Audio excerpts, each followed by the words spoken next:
the shoulder shrug. As a high school teacher, I see it dozens of times every day. Why didn't you study?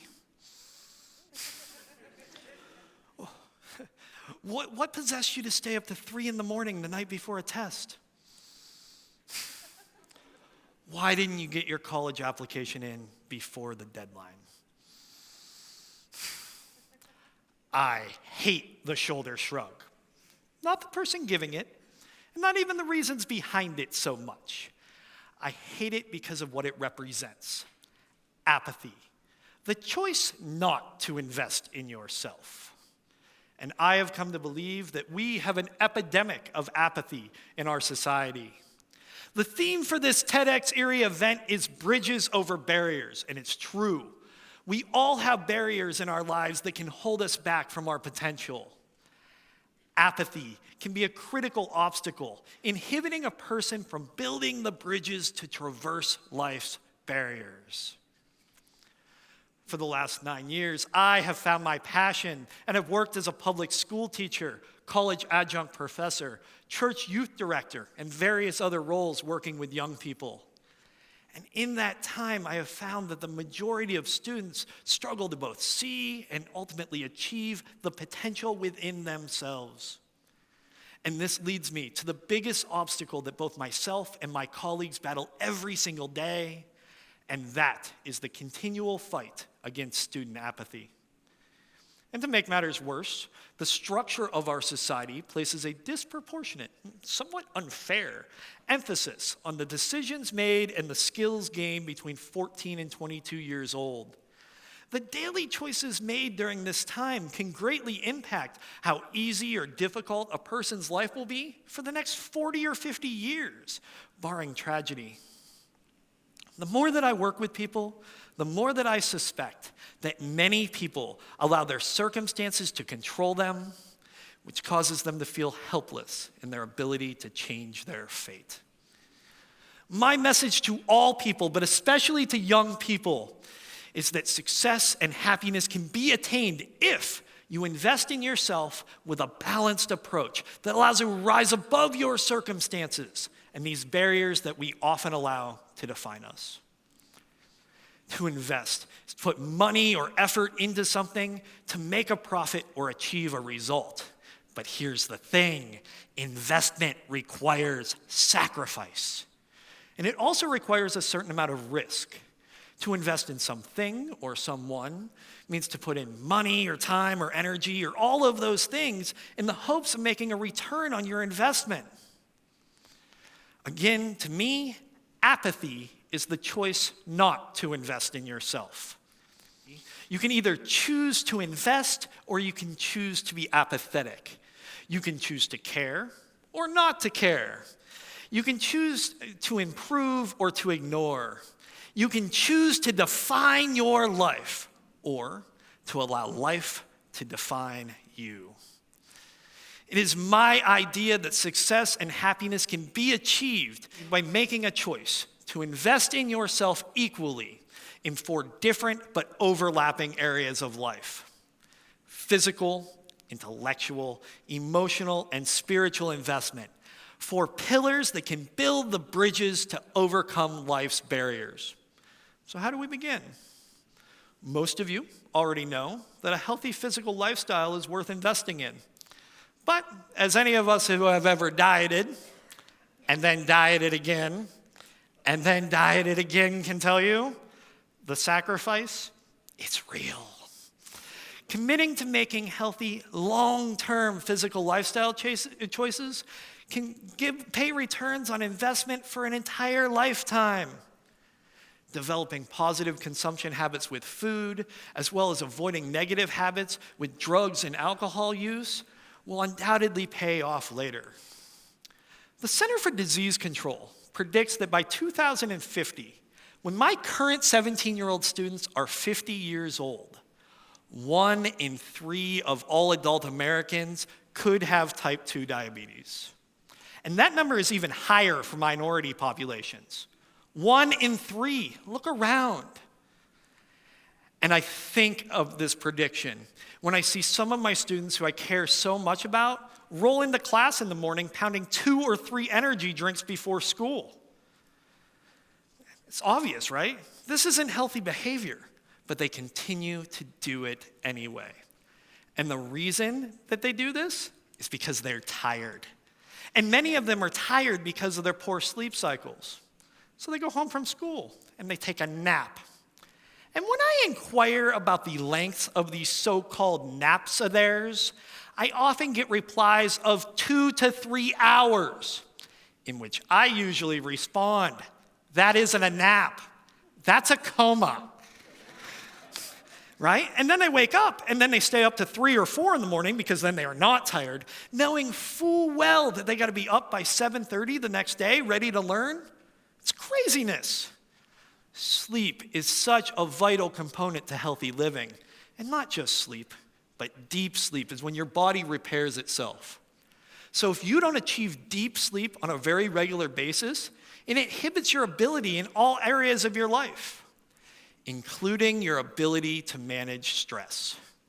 And be assured, we will all face stressful situations. We will all at some point lose a loved one. We will all overextend ourselves to obligations. We will all have family struggles, and we will all have relationships that end. But part of investing in yourself physically is creating a body that can endure life's stresses.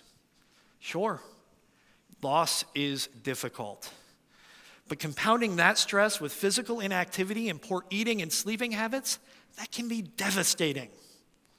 So, pillar number 1, we have a choice to either invest in ourselves physically and improve, or to ignore and allow our bodies to deteriorate.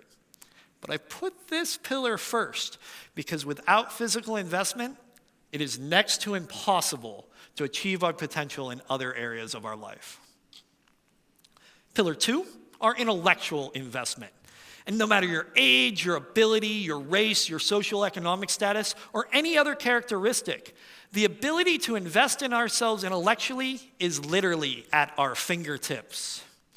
We now live in an age where we have almost unlimited access to information about everything. You want to learn how to build a solar heater? There you go. Need to know how to replace the fuel pump on your 1996 Honda Civic? 3-minute video away.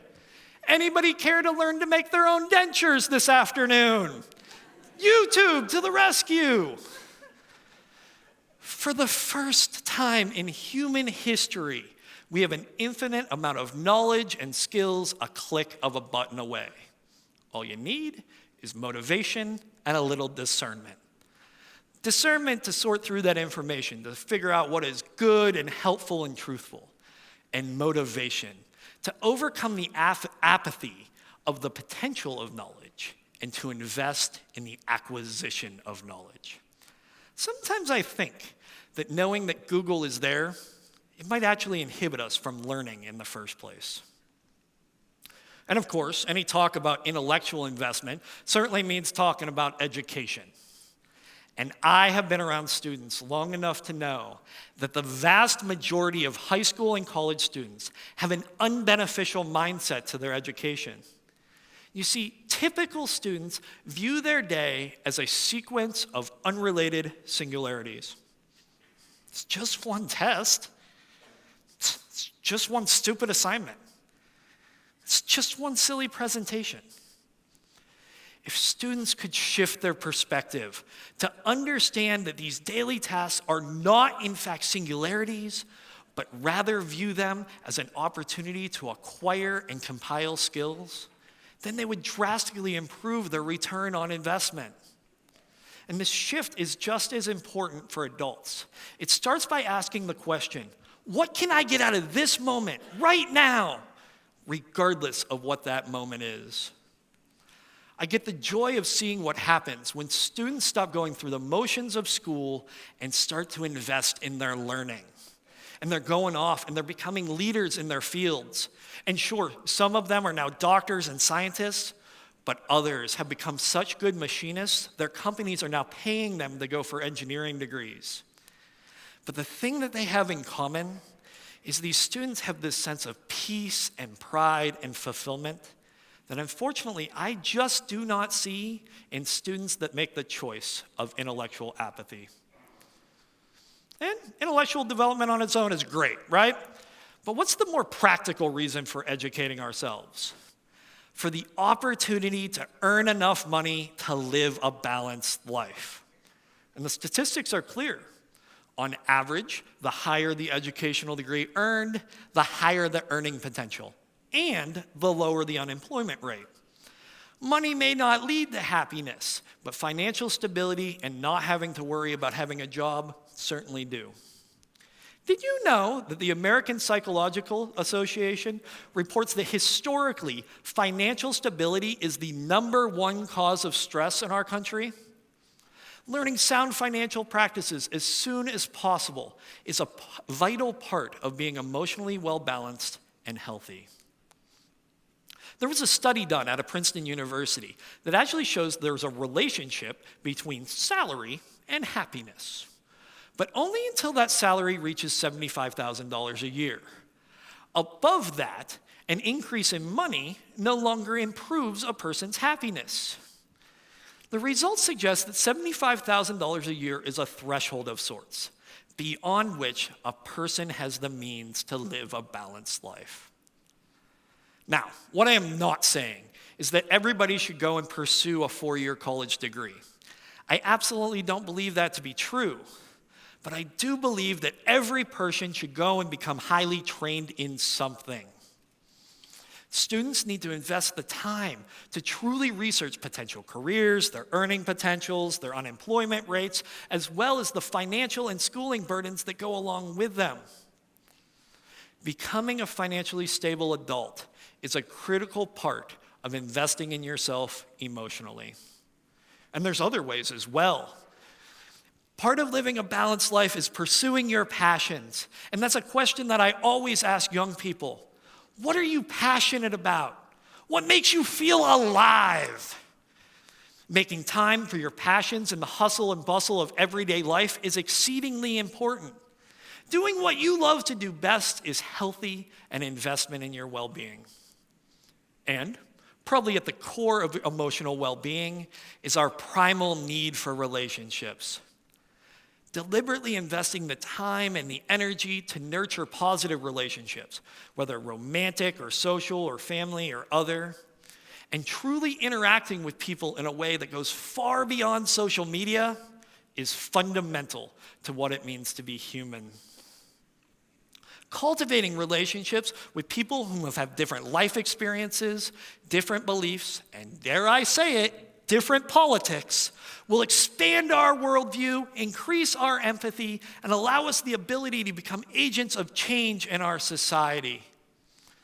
It starts by taking out your earbuds when you're walking down the hallway and asking the question, what can I learn from this person each and every time you interact with someone? Investing in yourself emotionally provides stability and fulfillment and balance to your life. However, living in a way of being emotionally apathetic leads to declining mental health, depression, and lack of motivation. The last pillar of investment to overcome our barriers is spiritual investment. And when I use the word spirituality today, I'm really talking about 3 things. A connection to something greater than ourselves, a connection to creation and the environment, and altruism. In the Christian tradition, it is said, do to others as you would have them do to you. And this idea, known as the golden rule, of treating others in ways that you want to be treated, or not treating others in ways that you don't want to be treated, is evident in almost every religion and worldview that has ever existed. And out of this comes the idea of altruism. And there's this abundance of research out there that relates altruism and volunteer work and service work, and the strong correlation between those things and increases in physical health, mental health, emotional health, and ultimately increases in happiness. If you live more generously with your time and your money and your talents, you will be happier and more successful. And no matter if you are called to serve the sick or the poor or the imprisoned, or called to care after the environment, investing in yourself spiritually leads to abundant life. Spiritual apathy, however, leads to isolation, loneliness, and despair. So as I leave you today, I would like you to know that my experiences have led me to believe that we have an epidemic of apathy in our society. I interact with students every day that truly believe that they are not worth investing in. I interact with students every day that lack vision for their futures. And I interact with students every day that define themselves by their circumstances and their barriers rather than by their potential.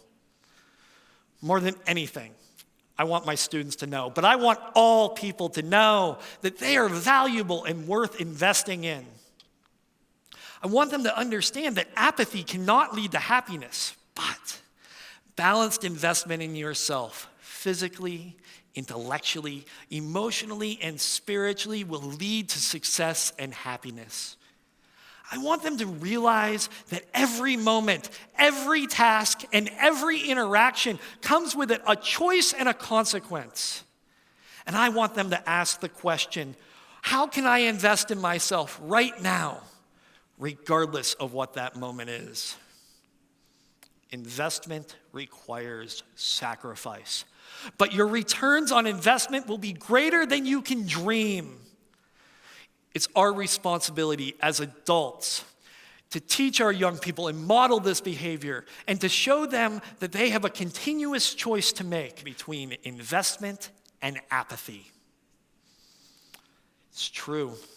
We all have barriers in our lives that can hold us back from our potential. It is my idea that these 4 pillars of investment can build the bridges to overcome, and that is an idea worth spreading. Thank you very much.